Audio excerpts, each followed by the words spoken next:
పిల్లలు ఇప్పుడు మీకు ఏం కథ చెప్పిన నేను మ్యాజిక్ కుండ కథ చెప్పిన కదా. ఆ కుండలో ఆ కథలో ఎవరెవరున్నారు చెప్పండి నాకు.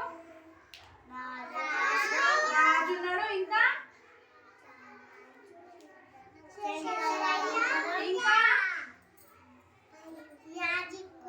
మ్యాజిక్ కుండ ఉంది, అవునా? అయితే ఇప్పుడు నేను కొన్ని ప్రశ్నలు అడగాను మిమ్మల్ని. ఇప్పుడు ఫస్ట్ ప్రశ్న ఏంటంటే కథలో ఎవరెవరు ఉన్నారంటే మీరు ఏం చెప్పారు? రాజు ఉన్నాడు అన్నారు, శంకరయ్య అన్నారు, ఇంకా కుండ మ్యాజిక్ కుండ, అవునా? అట్లా ఇంకా కొన్ని అడుగుతాను, చెప్తారా? చెప్తారా?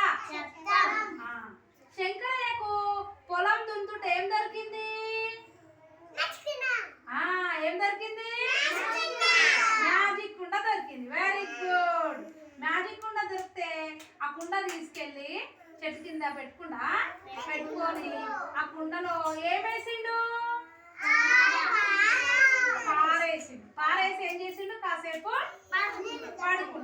పడుకుంటే మరి లేచి చూసేసరికి ఏమైంది? పార వేస్తే ఎన్ని పారలు అయినాయి?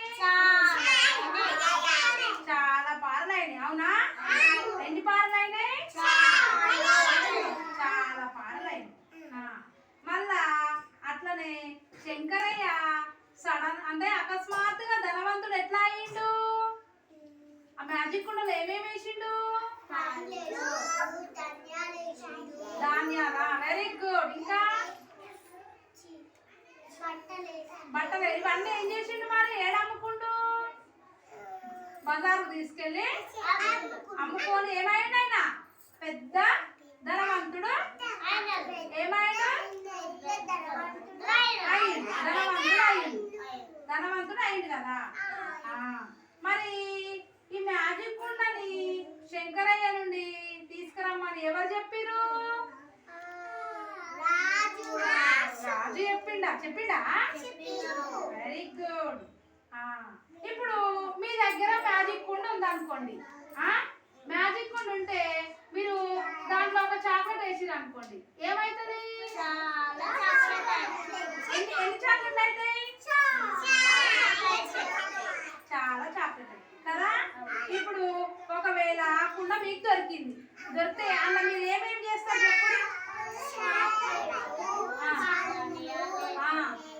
పండ్లు, చాక్లెట్, ఇంకా మీరు ఏమేమి తింటారు? ఏమేమి వేస్తారు చెప్పండి? అందులో బనానా వేస్తారు, ఇంకా ఆరెంజ్ పండ్లు అన్నీ వేస్తారు, ఇంకా అన్ని పట్టి. Very good. అన్ని పట్టి కూడా వేసుకుంటుందట. అప్పుడు ఏమైతుంది? మరి ఒక్కటి వేస్తే ఏమైతుంది? చాలా అవుతాయి, అవునా కదా?